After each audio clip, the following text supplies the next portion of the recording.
The royal palace of the Veyran Empire stood like a mountain of shining crystal, its towers glowing under the light of two suns.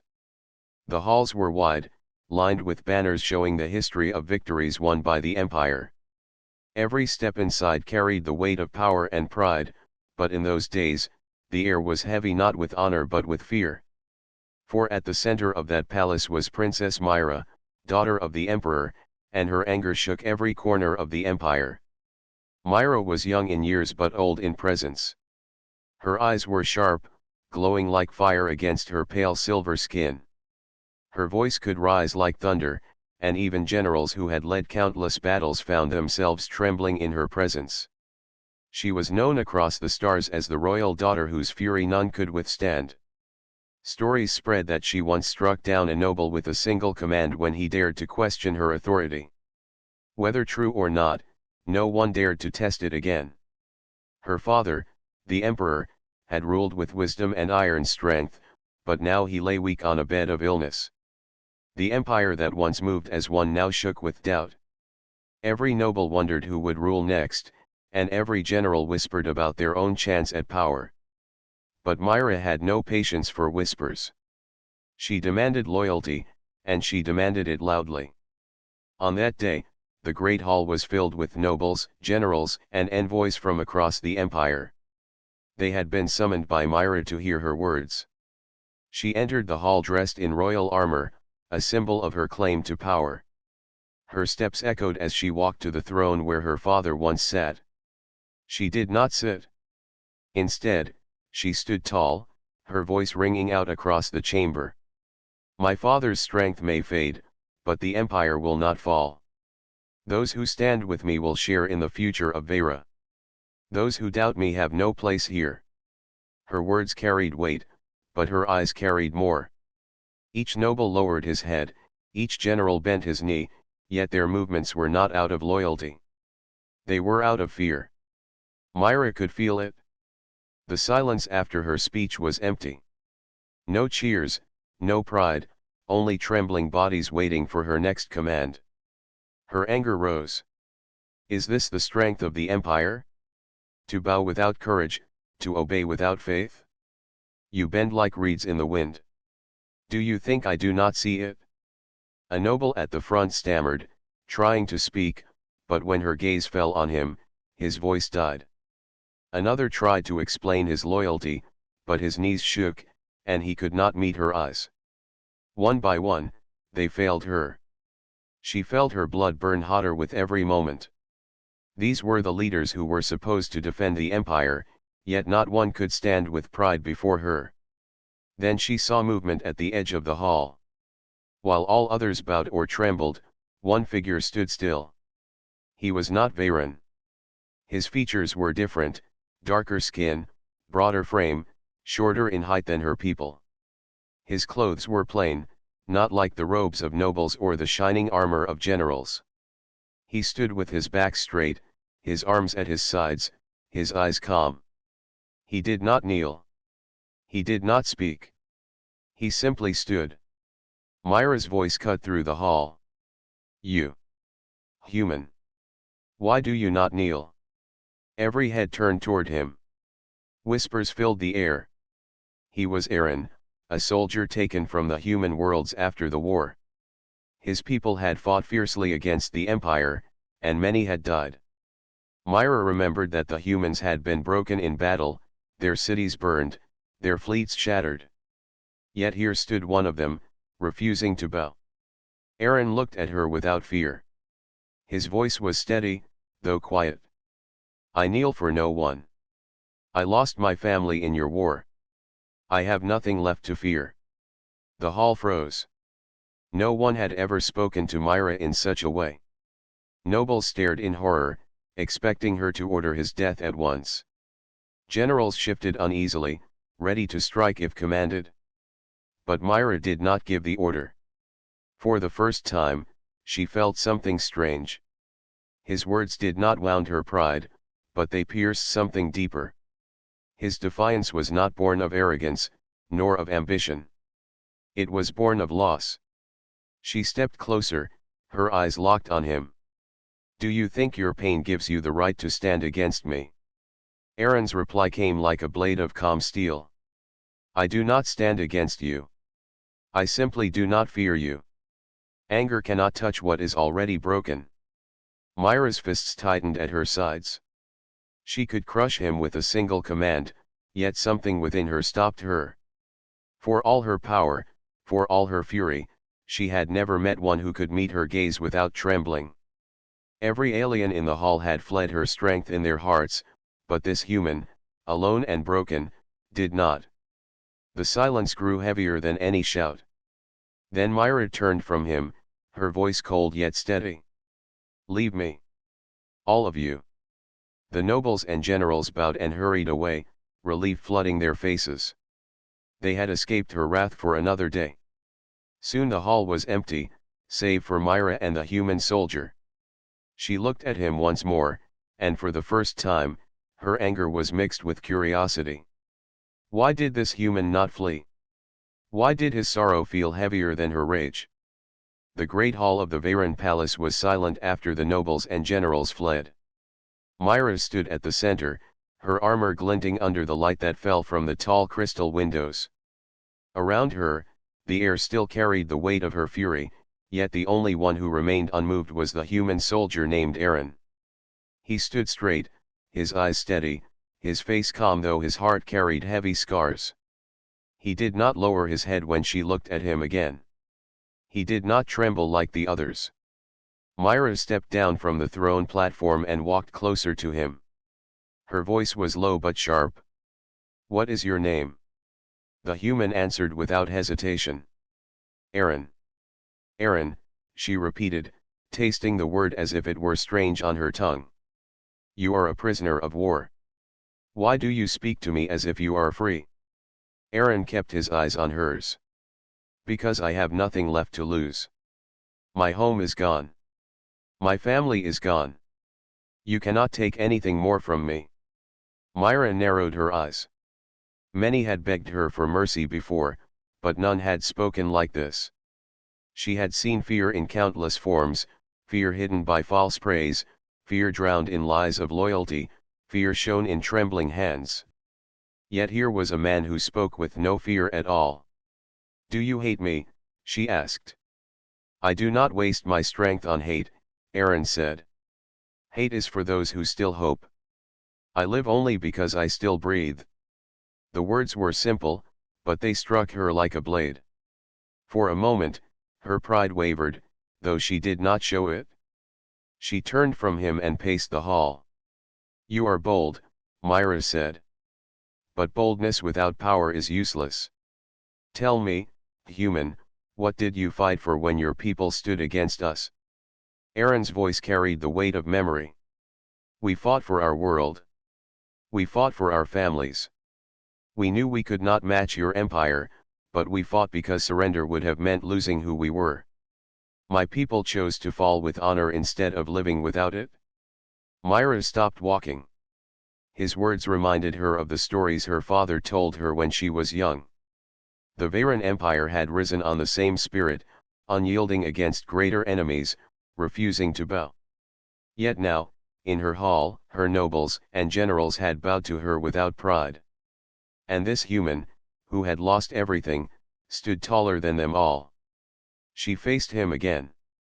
You are a soldier without an army. Why do you still carry yourself like a fighter?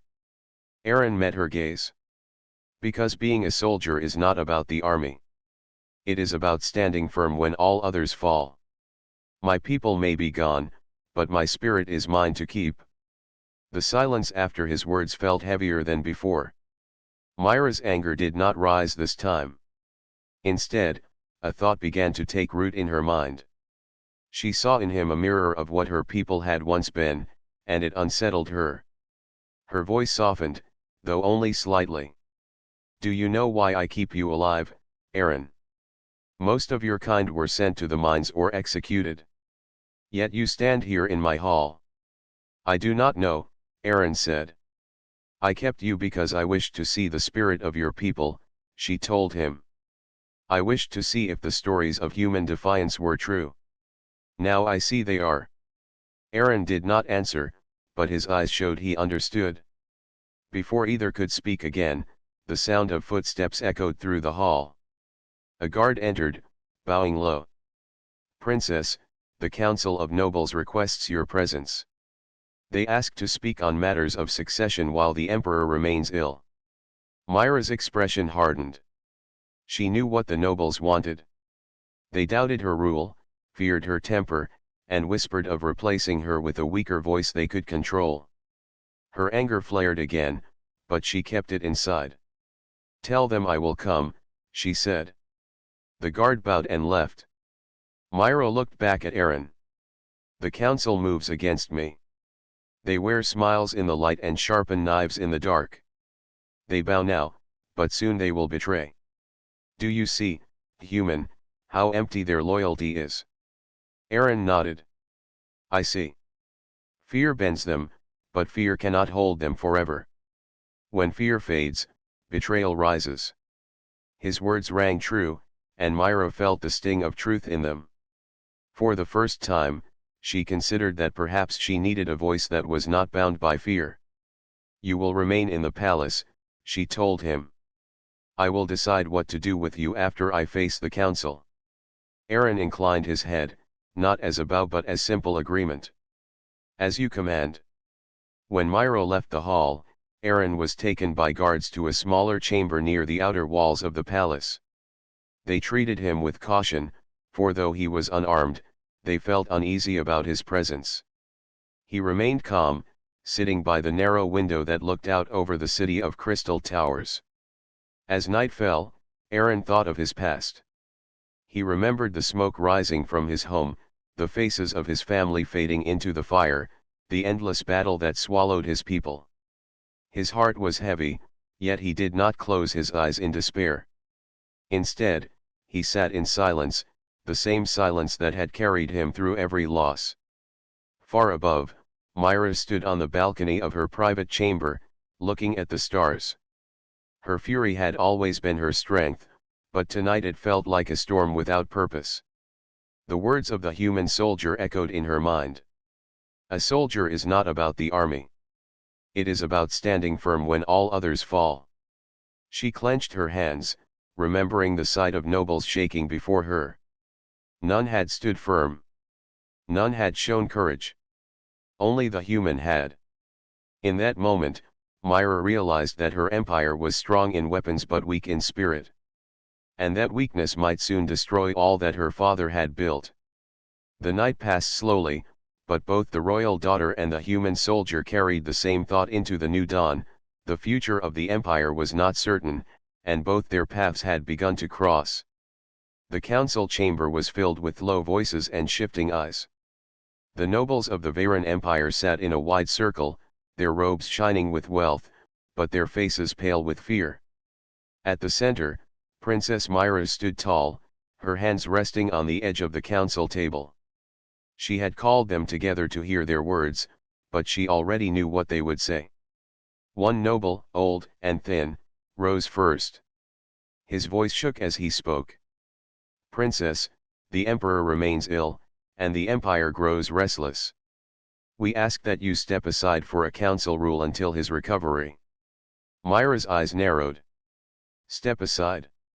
You mean surrender my right to lead?" Another noble, a younger one with sharp features, joined in. "The people are uneasy. They need calm, not fire. Your temper, while mighty, stirs fear. Fear can turn to rebellion if left unchecked." The words were bold for a noble, but his hands trembled as he said them. Myra could see the weakness behind his claim. None of them spoke from courage. They spoke only because they thought safety could be found in numbers.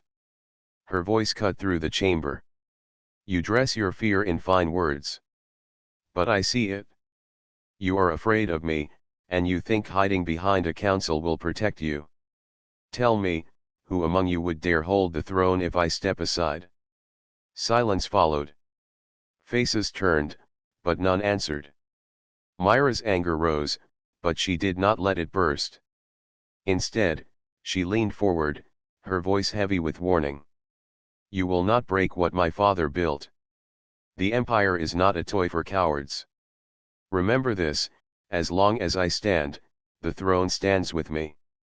The chamber fell quiet again, and the nobles lowered their eyes. They feared her too much to answer. Myra turned and left without another word. As she walked back through the wide halls of the palace, her guards followed at a distance, but her thoughts were not on the nobles. They were on the human. His voice, calm and steady, returned to her mind. Fear bends them, but fear cannot hold them forever. When fear fades, betrayal rises. She knew he was right. She hated that he was right. Later that day, Myra entered the smaller chamber where Aaron was kept. He stood near the window, looking at the city below. The towers of crystal shone in the light, but the streets were full of unrest. Even from a distance, Myra could see the movement of crowds, the unease spreading through the capital. You watch as if the city belongs to you, she said. Aaron turned to face her. I watch because it tells me what you do not say. Your people are restless. They feel the weakness of your nobles. Her eyes narrowed. You speak boldly for a prisoner. I speak only the truth, he replied. For a moment, Myra felt the heat of her temper, but she forced it down. Instead, she stepped closer. Tell me, human, why do you speak to me without fear? Do you not know that I could end your life with one command? Aaron's gaze did not shift. Yes. But you will not. Her voice sharpened. And why are you so certain? Because you do not want to rule with fear alone, Aaron said. You want strength. You want loyalty that is real, not loyalty forced by your rage. If you wanted only fear, you would have killed me the first time I spoke. Yet here I stand. His words struck her deeper than she wished to admit. She crossed her arms and looked at him carefully. You are a soldier of a fallen world. What do you know of rule? Aaron's reply was calm. I know what it means to fight for something greater than yourself. I know what it means to stand when no one else will. Rule without that is only an empty seat. The silence between them grew heavy. Myra had never heard anyone speak to her like this. Every noble chose words that flattered. Every general hid his doubts behind praise. But this human, with nothing to gain and nothing to lose, spoke with a clarity that cut through her pride. Myra's anger and curiosity warred inside her. At last, she asked, do you believe you could rule better than I? Aaron shook his head. No, I am no ruler. I am only a soldier. But I know the difference between courage and fear. Your nobles have no courage. They bend because they fear you. That will not last. You must decide whether you will build your throne on fear or on strength. Her eyes locked on his. She felt the storm of her temper rise again, but this time it was not against him. It was against the truth in his words. She hated the thought that a human prisoner could see what her own people could not. Yet she could not deny it. At last she said, you test me, human. Perhaps you wish to see me lose control. But know this, my throne will not be broken by weakness. I will show the nobles what true strength is, even if I must break them to prove it. Aaron did not bow, but he gave a small nod. Then prove it not to them, but to yourself. Strength shown in anger is feared for a day. Strength shown in resolve is remembered for a lifetime. Myra turned sharply, her cloak flowing as she moved toward the door. She did not answer, but her heart was restless. His words followed her like shadows she could not escape. That night, Myra stood once more on her balcony, looking at the city lights below. She thought of her father, once strong and unyielding, now weak on his sickbed. She thought of the nobles who trembled before her. She thought of Aaron, who stood without fear, a soldier who had lost all yet still carried strength. The clash inside her grew stronger than her anger. It was not a battle of armies, but a battle within her. Pride against truth. Fury against resolve. Fear against courage. The sun rose over the crystal towers of the Veyron capital, but its light did not bring peace. The streets below carried the sound of unrest. Citizens whispered about the emperor's illness and the nobles' endless debates. Merchants worried about trade, soldiers grumbled about uncertain orders, and shadows of rebellion began to stretch across the city. Inside the palace, Myra sat alone in the throne room. She had sent away the nobles and silenced her advisors. For hours, she had listened to their voices, each one offering false loyalty while hiding fear. None of them spoke with the honesty she needed.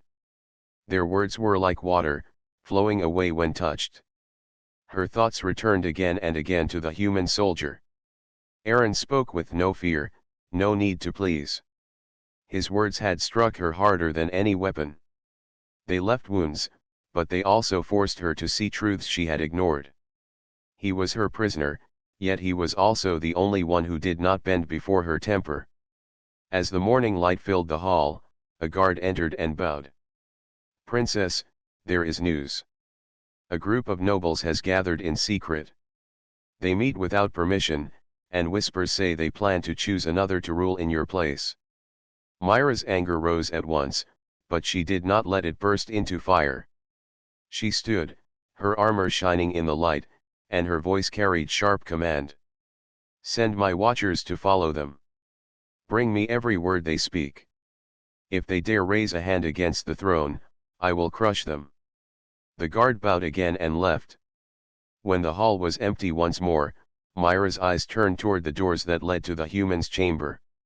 She thought of his warning, of how fear cannot hold men forever.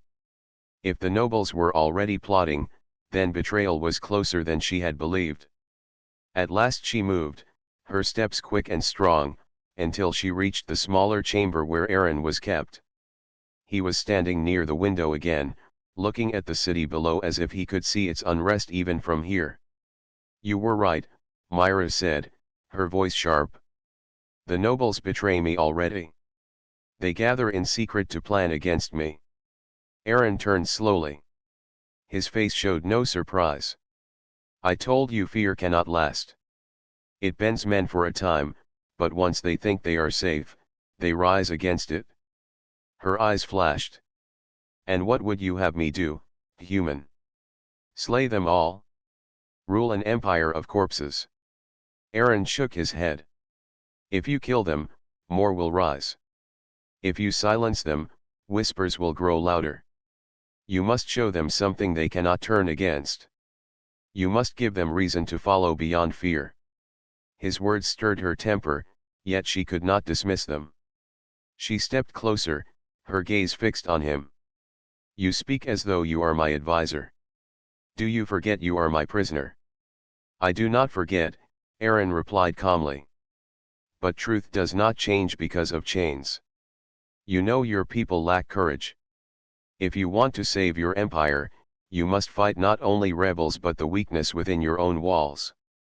Myra stared at him for a long moment. She felt her pride battle against his words, yet she knew he was right. Slowly, she said, "Then you will help me. Not as a prisoner, but as one who sees what others refuse to say." Aaron's eyes narrowed slightly. "You ask for my help." Her voice was steady. "I command it. But you may see it as a request if that pleases you." For the first time, a faint trace of a smile touched Aaron's face, though it was small and quick. "Very well. I will speak what I see. But know this, I will not lie to you, even if the truth cuts deep." Myra crossed her arms. "That is what I expect. Lies surround me already. I have no need for more." The uneasy alliance began that day. Myra ordered that Aaron be allowed to move more freely within the palace, though always under guard. Many were shocked by this, for he was still an enemy soldier, but none dared question her command. In the days that followed, Myra spoke often with him. She shared reports from her spies, and he gave his thoughts without hesitation. When she spoke of the noble secret meetings, he warned that their plotting would soon turn into open betrayal. When she asked how to face it, he told her to show strength in a way they could not ignore. Not anger, he said, but resolve. Anger makes them hide until the storm passes. Resolve forces them to change. At first, Myra resisted. Anger was her weapon, her shield, her strength. Yet when she looked at Aaron, she remembered the way he had stood in her hall when all others fled. That was not anger. That was resolve. And it had left a mark on her greater than fear ever could. One evening, as they walked along the high balcony that overlooked the city, Myra asked him, "Tell me, human, why do you help me? Your people were destroyed by my empire. Your family lost. Why not let me fall and see your enemy burn from within?" Aaron was silent for a moment before he answered. "Because chaos does not honor the dead. If your empire falls into ruin, my people's sacrifice will mean nothing. I would rather see order, even under the hand of one who was once my enemy, than see the galaxy sink into endless war." His answer caught her by surprise. She expected hate, bitterness, or cold revenge. Instead, she found a soldier's sense of duty, even to a cause that was no longer his own. For the first time, Myra felt respect for him, though she did not say it. Their steps slowed as they looked out over the city. Below them, the people moved like restless waves, uncertain of what tomorrow would bring. Above them, the stars shone, distant and cold, reminding them both of the wider galaxy waiting beyond. That night, Myra made her decision. She would not face her enemies alone. She would use the human soldier's strength, his eyes that saw truths her people feared to speak. Their bond was uneasy, built not on trust but on necessity, yet it was stronger than the false loyalty of her nobles. The night fell over the Veyran capital like a dark curtain. The crystal towers that gleamed in daylight now shone faintly under the glow of the moons. The palace itself was quiet, but beneath its silence, shadows moved with purpose. Myra had retired to her private chamber after a long day of council disputes and endless whispers. She had faced her nobles again, and though they bent before her words, she could feel their rebellion growing stronger. Their eyes carried doubt, and their voices carried lies wrapped in courtesy. Even her most trusted advisors offered her comfort that rang hollow. Only Aaron's words lingered in her mind. He had told her that fear would not hold the nobles forever, that betrayal would rise when courage failed. She had agreed to keep him close, but in her heart, she still questioned if she could truly trust him. That question was answered sooner than she expected. As the palace guards changed shifts and the night deepened, a group of cloaked figures moved quietly through hidden passages. They were assassins, hired by those who wished to see Myra gone before she could claim full power. They carried blades dipped in poison and moved with the silence of hunters. Inside her chamber, Myra sat at a wide table, reading a report brought by her spies. She wore light armor even at rest, for she never trusted the safety of her own palace. The flicker of the lamp cast long shadows on the walls. She did not notice at first the faint sound of a latch opening. Aaron, who had been placed in a room nearby, could not sleep. His soldier's instincts had been sharpened by years of war. When he heard the faint scrape of metal in the hall, his eyes opened at once. He rose and pressed his ear to the door. The sound was wrong. Guards did not move like that. Without hesitation, he pushed the door open and stepped into the corridor. His eyes caught movement shadows sliding against the walls, too many for a simple patrol. His heart quickened. He had no weapon, but his hands were steady. He moved quickly toward Myra's chamber. The door to her chamber creaked as one of the assassins forced it open. Myra turned sharply, her hand reaching for the blade at her side, but the figures rushed in before she could react. 3 of them surrounded her, their blades flashing in the lamplight. She fought fiercely, her blades striking sparks against theirs. Her training was strong, and her fury gave her strength, but the assassins were quick and skilled. One cut across her arm, leaving a shallow wound. Another forced her back against the table. Before they could finish the strike, Aaron burst into the chamber. His eyes swept the scene, and without thinking, he charged at the nearest assassin. With nothing but his fists, he struck hard, knocking the cloaked figure against the wall. He seized the assassin's blade and turned it into his own. Myra's eyes widened in surprise, but she had no time to speak. Another assassin lunged at her, and Aaron stepped between them, parrying the strike with clumsy strength. The clash rang loud in the chamber. The fight was fierce. Aaron fought not with elegance but with raw will. Every strike he made was heavy, driven by the memory of battles past. Myra regained her footing and fought at his side. Together, they moved in unspoken rhythm, she with the sharp skill of royalty trained for combat, he with the hardened instinct of a soldier who had nothing left to lose. One assassin fell under Myra's blade. Another was struck down by Aaron's relentless assault. The last tried to flee, but Aaron caught him and forced him to the ground. His weapon pressed to the assassin's throat. Myra stood over the defeated intruder, her chest rising with heavy breaths. "Who sent you?" she demanded. The assassin gave no answer. His eyes burned with defiance, but his silence revealed the truth: he feared his master more than death. Myra's fury rose, but before she could strike him down, Aaron spoke. "Let him live for now," Aaron said. "He may not speak, but his presence is proof enough. Your nobles move faster than you thought." Myra looked at him, her anger still hot, but she lowered her blade. The guards arrived moments later, too late to prevent the attack. She ordered them to take the prisoner away and to double the watch on every gate and hall. When the chamber was quiet again, Myra turned to Aaron. Her eyes searched his face, and for the first time, there was no pride, only honest thought. "You could have stayed in your room. You could have let them finish their work. Why did you come?" Aaron wiped the blood from his hand. His voice was calm, steady. "Because a soldier does not turn away from the battle in front of him. I may be your prisoner, but tonight, I was also your shield. Whether you trust me or not, I will not stand aside when death enters the room." Myra's gaze softened, though her voice stayed firm. "You saved my life." Aaron did not bow. "I did what any soldier should do." For a long moment, silence filled the chamber. Myra felt something new, something she had never allowed before. Gratitude. She had always believed strength meant standing alone, but tonight, she had not stood alone. And the one who had stood with her was not a noble, not a general, not even one of her people, but a human soldier who had lost everything. She sheathed her blade and spoke quietly. "You are still my prisoner, but from this night forward, you are more than that.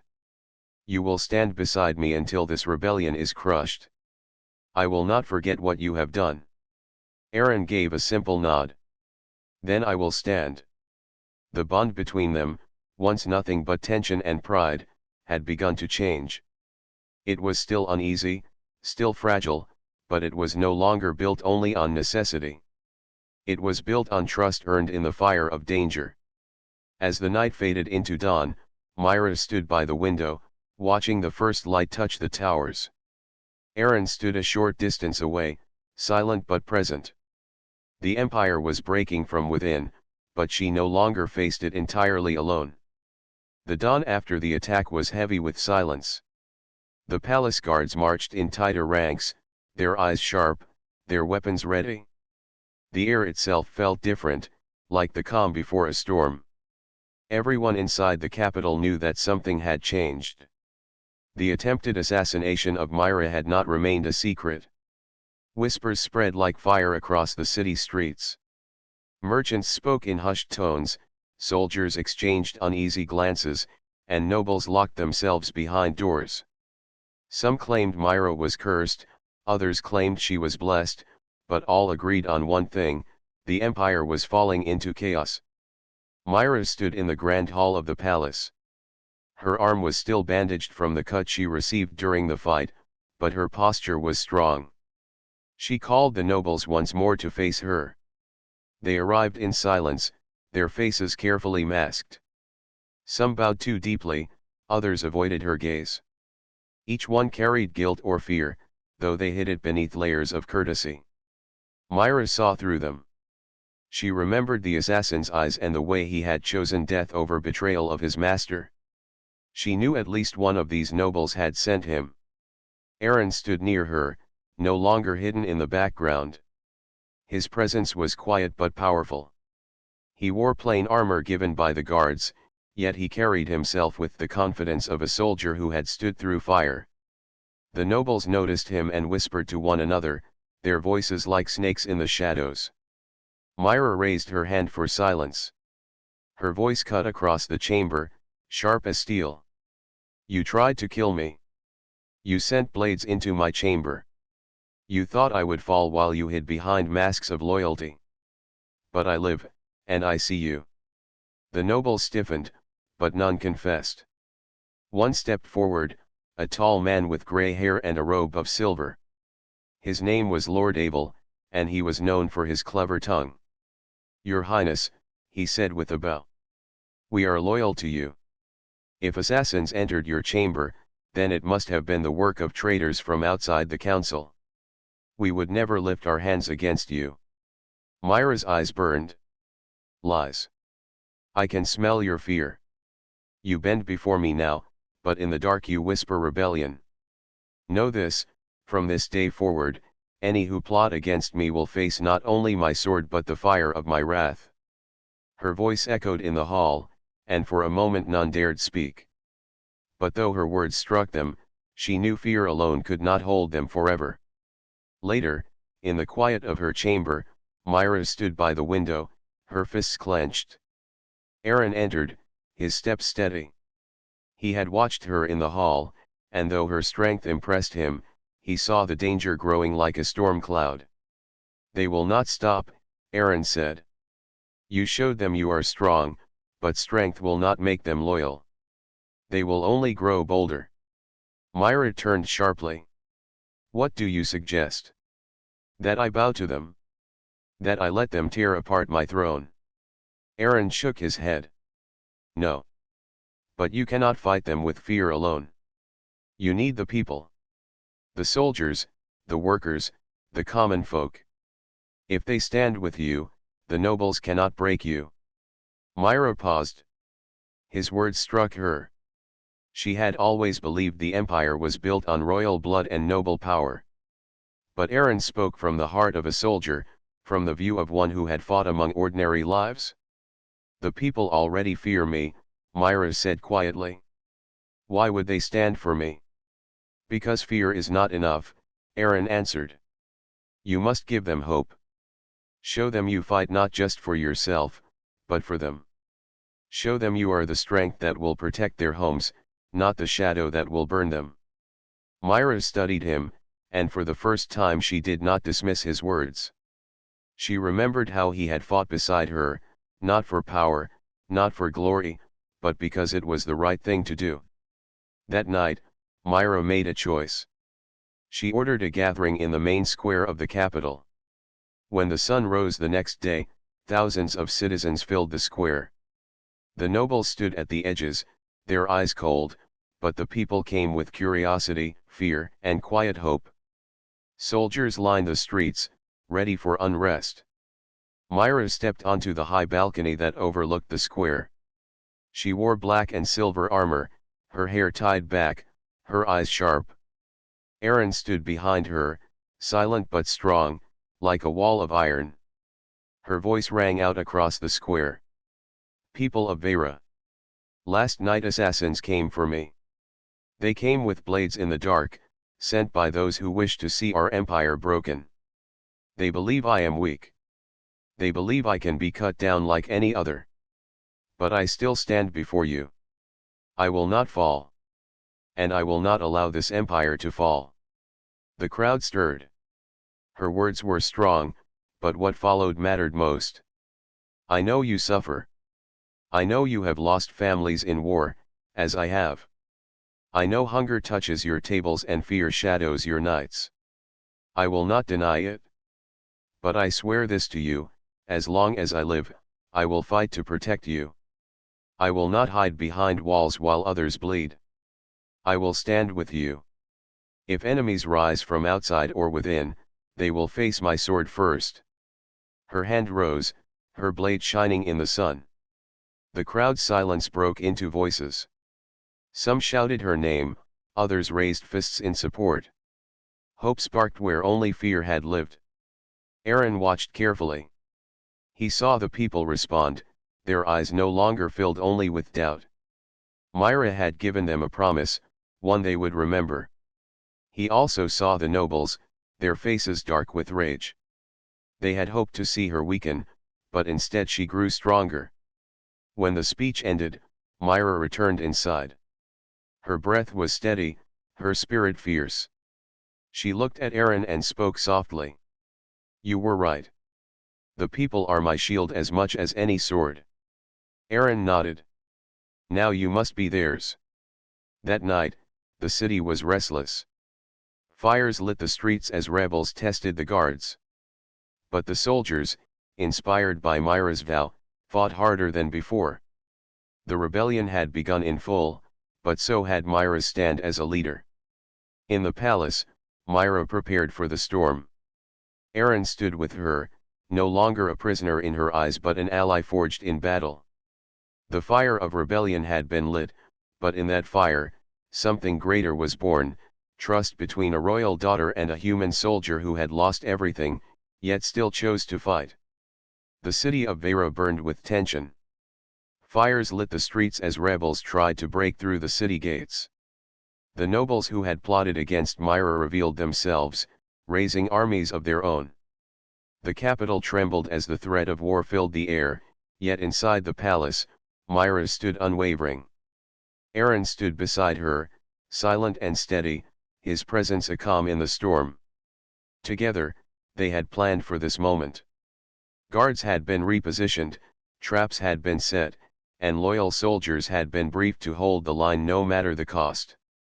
Myra looked out from the high balcony and saw the first wave of attackers moving through the city square.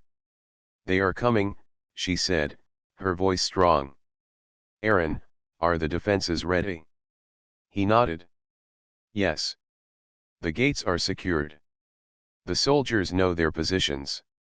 But they are many, and they fight with desperation. Expect the worst. Myra took a deep breath. Then we will meet it head on. No fear. Only strength. The first clash came at sunrise. Rebel soldiers moved through the streets with shouts, their weapons gleaming in the light. Myra descended from the palace, her armor reflecting the fire of the morning sun. She carried her sword in one hand and her shield in the other. The guards formed ranks around her, but she moved among them, showing that their princess fought as one of them, not above them. Aaron led a group of soldiers at her side. Though human, he moved with precise discipline, giving commands in a voice that carried over the chaos. His presence inspired the soldiers to fight harder, not because they feared him, but because they trusted him. The battle was fierce. Myra struck down opponents with skill and precision. She blocked every attack that came her way and pushed forward with a determination that no one could resist. Every step she took inspired her soldiers, and they pushed the rebels back, line by line. Amid the battle, Lord Abel, the leading noble conspirator, appeared on a platform above the square. He raised his sword, signaling his soldiers to regroup for a final charge. Myra's eyes met his across the distance. Rage burned within him, but Myra felt no fear. She drew in a deep breath and raised her sword high, her voice carrying across the square. Your treachery ends today. The empire belongs to those who fight for it, not those who plot in darkness. Step forward and face the consequence of your betrayal. The rebels hesitated. Some dropped their weapons, their courage failing before the determination of the princess. Others charged, but Myra met them with unwavering skill. She moved through the crowd, her blade precise, her shield unyielding. Behind her, Aaron fought like a wall of iron, protecting her from surprise attacks and coordinating the soldiers with sharp commands. The tide of the battle began to turn. The rebels were forced back, pushed toward the gates they had tried to storm. Myra did not relent. She pressed forward, showing no mercy to those who had betrayed the trust of the Empire. Finally, Aaron and Myra reached the central square where Lord Abel and a few loyal followers had made their stand. The noble sneered at Myra, thinking her strength could be broken, but she did not speak. She advanced with calm fury, her blade ready. "You have lost, Abel," she said simply. "It is over." Abel raised his sword, but Aaron stepped forward, blocking his path. "There is no escape for you," Aaron said. "You chose this, and now you must face the consequences." With skill and coordination, Myra and Aaron disarmed the noble. His soldiers surrendered when they saw their leader defeated. The battle was over. The rebellion had failed, and the capital was safe. The citizens of Vera emerged from hiding. They looked at their princess with new eyes.